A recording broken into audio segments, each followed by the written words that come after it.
पाण्डेज्यूबाट 105 सहयोग गर्नुभएको छ उहाँको शुभ होस् कल्याण होस्। यो चाहिँ माता तीर्थ मेला। आज हामी माता तीर्थ मेलामा आइरहेको छौँ है।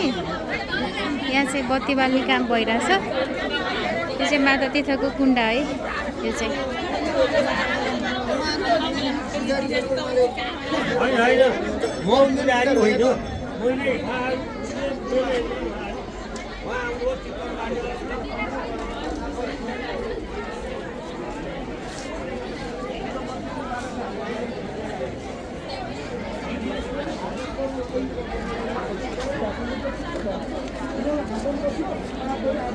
यहाँ चाहिँ आमालाई धुती लाउने काम भइरहेछ है।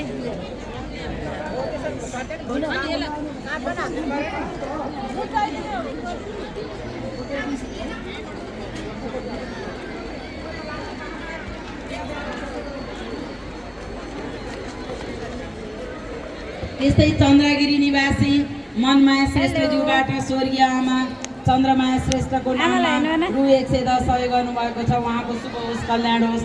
त्यस्तै नुवाकोट निवासी शारदा भोजपालज्यूबाट स्वर्गीय आमा देवकुमारी पाठक गर्नुभएको छ उहाँको शुभ होस् कल्याण होस्।